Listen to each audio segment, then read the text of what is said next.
A lo largo de la vida acumulamos objetos como libros, juguetes, ropa y muchos más en distintos espacios. También, gracias a las computadoras y la internet, podemos guardar datos en dispositivos como este de aquí.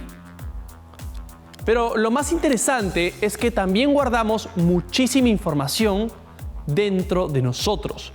Desde que nacimos e incluso ahora mismo almacenamos miles y miles de recuerdos de lugares, de personas, de datos, de eventos, de viajes y muchas cosas más. De hecho, una sola persona tiene tanta información en su cerebro que con ella se podrían escribir 20 millones de libros. Imagínense, 20 millones. Lo curioso es que para nosotros solo hay un modo de acceder a esa información, solo uno solo, y es a través de la memoria. ¿Quieren saber cómo funciona? ¿Qué tipos de memoria existen y cuál es su capacidad? Para eso, acompáñenme en el programa de hoy. Yo soy Diego y esto es Ciencia en Esencia.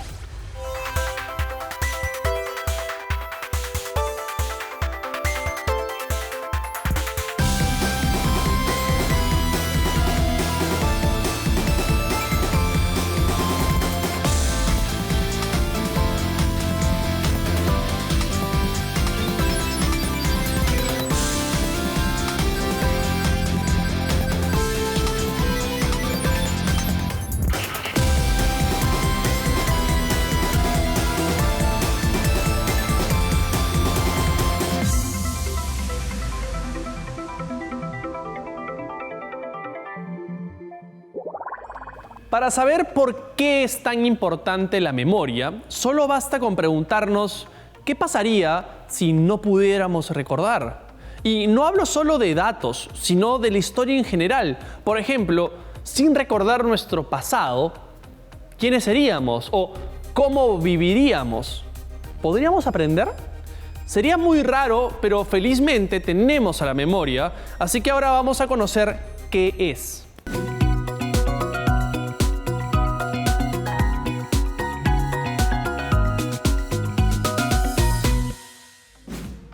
La memoria es la facultad de la mente gracias a la cual los seres humanos codificamos, almacenamos y recuperamos información.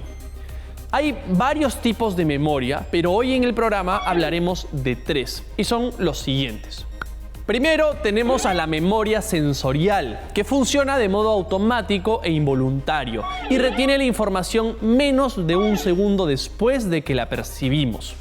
Es decir, si vemos pasar un auto azul por la calle mientras caminamos, gracias a la memoria sensorial podremos recordar su color por lo menos un segundo después de verlo y luego lo olvidaremos. El segundo tipo de memoria es la memoria a corto plazo, la cual nos permite recordar durante un periodo de varios segundos hasta un minuto. Como por ejemplo, cuando alguien te pide escuchar un número para que se lo repitas en unos segundos después. Por último, tenemos a la memoria a largo plazo. A diferencia de las anteriores, esta memoria tiene una capacidad y duración casi ilimitada. Por ejemplo, cuando recordamos durante muchos años fechas de aniversarios o números de teléfonos, esta información está almacenada en la memoria a largo plazo. Como dijo el astrónomo y astrofísico Carl Sagan, nuestro cerebro es un lugar muy grande en un espacio muy pequeño. Ahora, como la cantidad más grande de información que retenemos está en la memoria a largo plazo, vamos a conocer a un experto que nos explicará mejor cómo funciona. Veamos.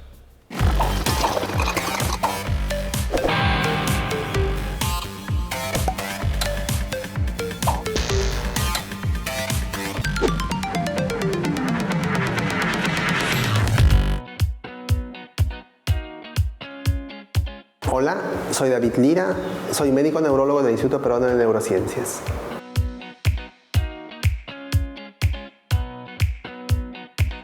La memoria es un proceso mental.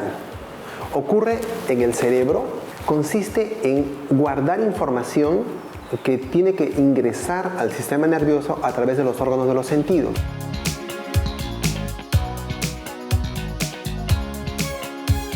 El cerebro guarda información a través de información que recibe a través de los órganos de los sentidos como los ojos, el oído, el olfato, etc. Esta información ingresa al sistema nervioso y es procesada. El cerebro, cuando la procesa, la compara con información previa, que pueden ser experiencias previas que ha guardado y almacenado. El cerebro, dependiendo de la carga afectiva que tenga esta información o dependiendo de las veces que se repite esta información, puede almacenarla o no. Este proceso de almacenamiento va a denominarse memoria. ¿Dónde se ubica la memoria? Físicamente, la parte de adelante, que es la corteza prefrontal, es la encargada de almacenar la memoria de corto plazo. Es la que nos permite, por ejemplo, a nosotros terminar una frase larga o una oración larga.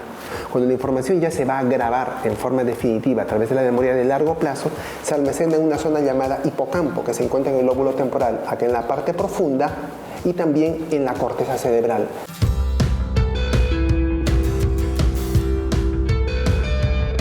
Dependiendo de los tipos de clasificación, podemos definir el tipo de memoria. La forma más empleada es la que tiene que ver con el tiempo de duración. La memoria de corto plazo es la más corta y dura de pocos segundos a minutos. La memoria intermedia o anterógrada dura muchos minutos o horas y la memoria de largo plazo puede durar horas, días o inclusive toda la vida.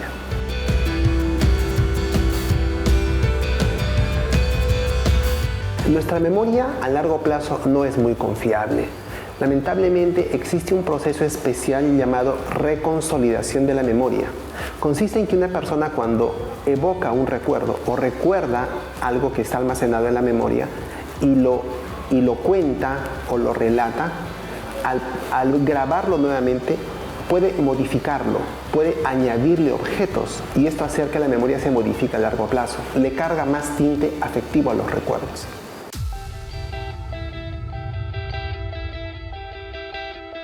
Para que haya amnesia, tiene que haber algún daño que esté afectando el funcionamiento del cerebro en ese momento.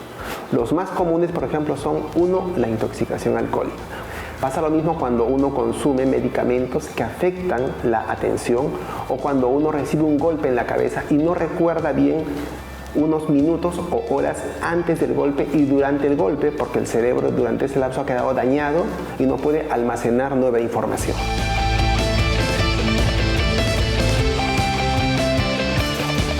El proceso de consolidación de la memoria, que es donde se graba la información, ocurre básicamente en la fase de movimientos rápidos del sueño o sueño REM, que es la fase más profunda del sueño.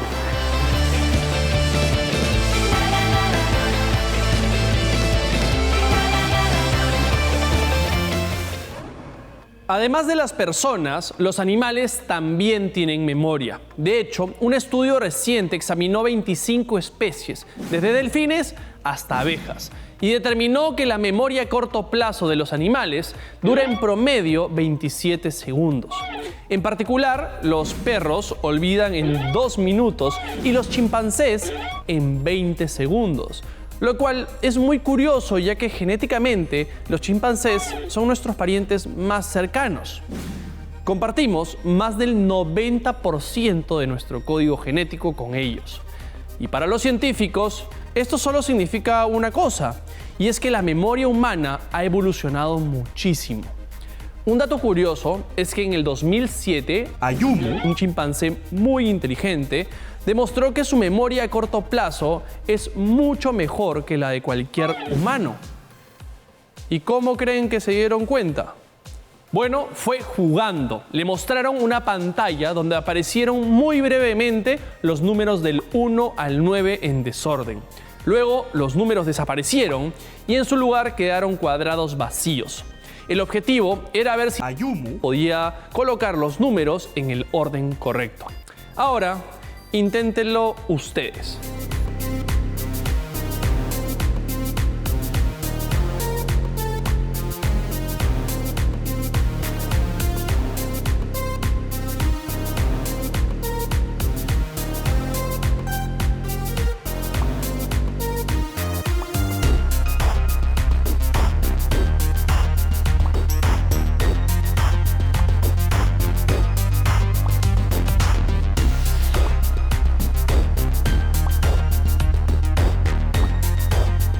Listo. ¿Cómo les fue? ¿Estuvo difícil o no? Bueno, Ayumu logró recordar muy rápido en qué cuadrados estaban todos los números y los fue apretando en orden ascendente, del 1 al 9. Esto es increíble y aún hay mucho que nos falta entender. En el siguiente bloque hablaremos de otro tipo de memoria, pero esta vez no de la relacionada al cerebro o al ADN, sino a la memoria digital.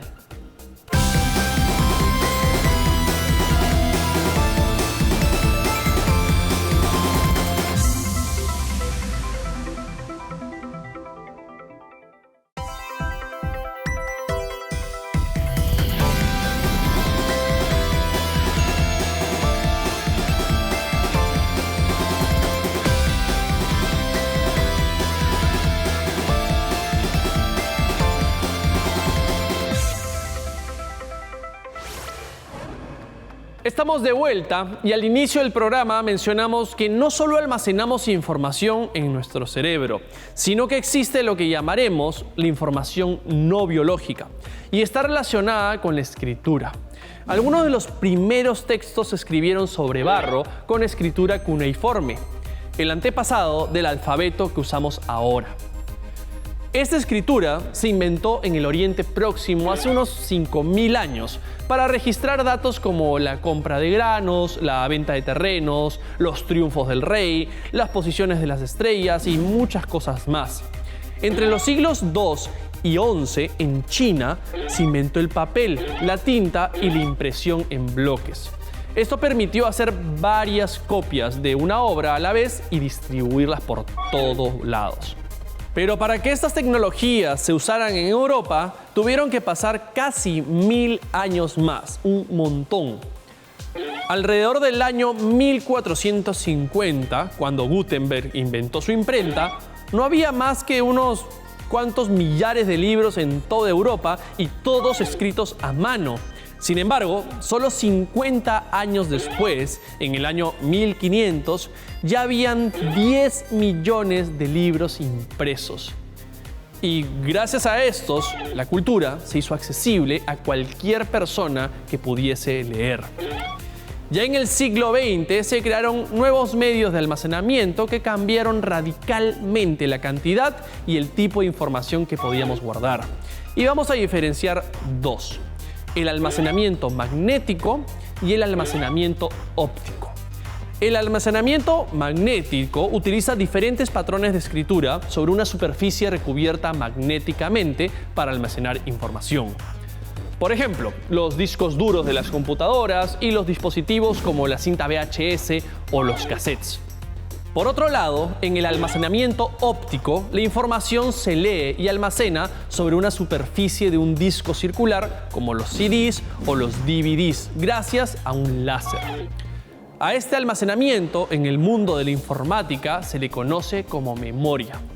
Aunque hay varios tipos de memorias en las computadoras como esta, mencionaremos dos: la memoria RAM y la memoria ROM. La memoria RAM es una memoria de acceso rápido e inestable. En ella se almacenan los datos necesarios para que los procesos ejecutados por el procesador funcionen correctamente. Por ejemplo, cuando abrimos una aplicación en nuestro celular, esta aplicación es cargada en la memoria RAM. Esta memoria es de lectura y escritura.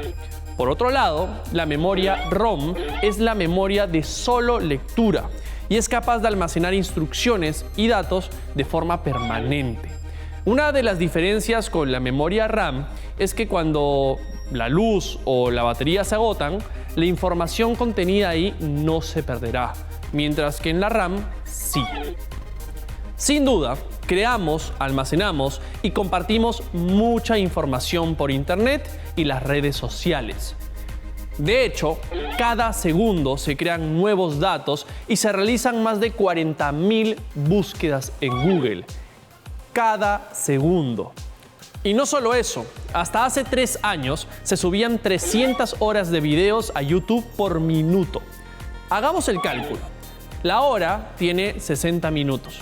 y el día tiene 24 horas. Es decir, el día tiene 1440 minutos. Y si los multiplicamos por las 300 horas que se suben por minuto, tendríamos como resultado que al día se suben 432.000 horas de video a YouTube. La estadística dice que para el 2020, cada segundo se subirán 1.7 megabytes de información por persona. Es decir, 102 megas por minuto y 146.880 megas al día por persona. Eso es bastante, pero aún hay más. Para ese entonces habrán más de 50.000 millones de dispositivos inteligentes como este, conectados en todo el mundo. Todos ellos desarrollados para recopilar, analizar y compartir datos. Y eso pasaría en el 2020, dentro de solo 2 años. ¿Se imaginan cómo será dentro de 5, 10 o 50 años? Seguro la cifra va a crecer muchísimo. Por ahora, sabemos que al menos el almacenamiento es casi ilimitado en la red, pero no sucede lo mismo con un dispositivo como ese. ¿Se han preguntado qué pasa cuando falla? La mayoría de veces se pierde la información, pero en el caso de la mente humana, ¿qué pasa cuando falla? En el siguiente bloque conoceremos la respuesta. Ya volvemos.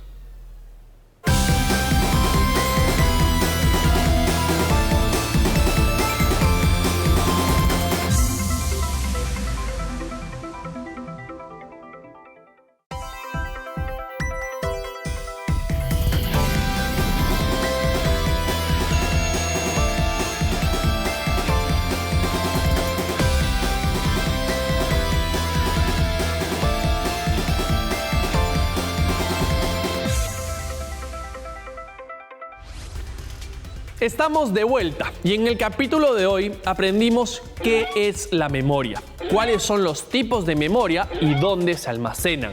Además, pudimos compararla con la información digital. También conocimos los tipos de memoria informática, la ROM y la RAM, y las formas de almacenamiento. Por último, vimos los datos actuales y proyecciones a futuro sobre la cantidad de información que se almacenará en las redes.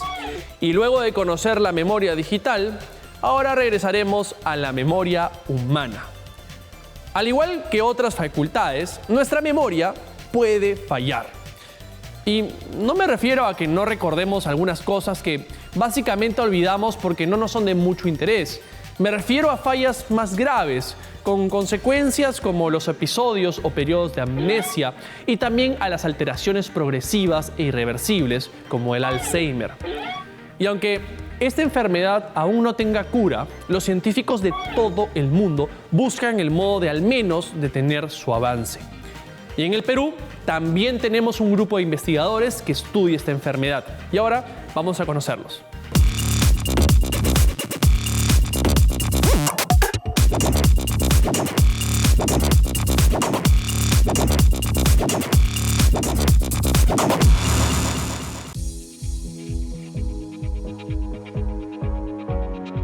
Hola, mi nombre es Jonathan Ostucuri, soy investigador y profesor del Laboratorio de Neurociencia y Comportamiento de la Universidad Peruana Cayetano Heredia.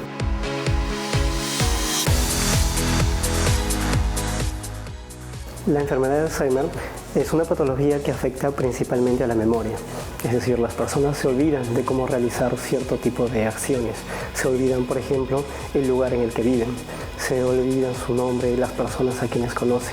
Por lo general ataca al adulto mayor y la causa de todo esto es genética.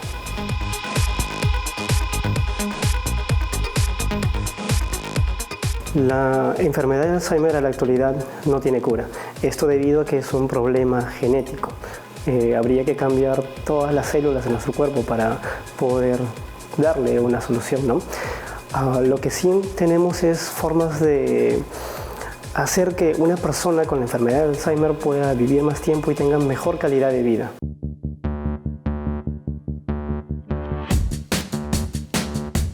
Nuestra investigación en la Universidad Cayetano Heredia trata de buscar una forma de reparar la memoria. Es decir, cuando la enfermedad de Alzheimer ataca a nuestro cerebro, ataca principalmente a nuestro hipocampo. El hipocampo es la zona cerebral que se encarga de todo nuestro aprendizaje. Lo que estamos haciendo es buscando complementos moleculares para que podamos hacer que el envejecimiento cerebral de esta zona sea mucho más lenta, ¿no? Y de paso estamos registrando la actividad eléctrica mediante algunos equipos que nosotros tenemos, de tal forma que podemos ver la actividad cerebral en nuestras computadoras.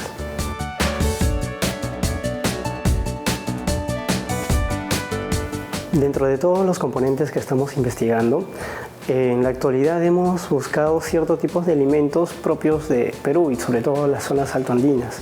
Esto debido a que en investigaciones anteriores hemos visto que contienen gran cantidad de antioxidantes.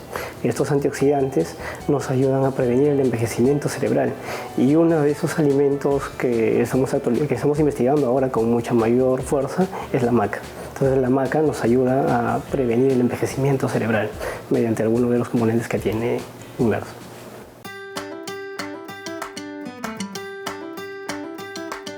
Después de 2 años de investigación, felizmente nos encontramos en la fase final.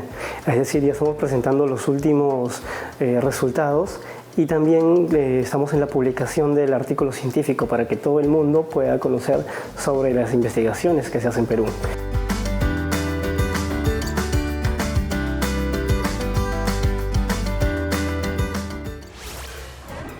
Muchos expertos mencionan que todos deberíamos ejercitar constantemente nuestra memoria, ya sea leyendo, escuchando música o con juegos determinados. Y para lograr ese propósito, hoy les enseñaremos un modo muy divertido de estimular la memoria. El método LOSI, del latín lugares, también se conoce como el viaje de la memoria o el palacio de la memoria. Este método es un recurso mnemotécnico que usaban los griegos y romanos y sirve para mejorar la memoria combinando visualizaciones con el uso de la memoria espacial e información familiar sobre el entorno. Esto ayuda a recuperar la información de un modo rápido y eficiente. Ahora vamos a hacer un ejercicio como ejemplo. Empezamos. Primero, tienen que elegir un lugar imaginario. Es mejor si es un lugar conocido como un espacio de su casa o del trabajo. Ahora vamos a definir un recorrido. Por ejemplo, si hemos elegido la sala de nuestra casa, vamos a imaginar que empezamos entrando por la puerta, cruzamos el pasadizo, pasamos cerca de los muebles, de la mesa de centro y llegamos hasta unas ventanas. Yo lo describo así porque así es como era la casa de mis papás, pero ustedes pueden visualizar la sala de sus casas con sus propias características o cualquier otro espacio que conozcan muy bien.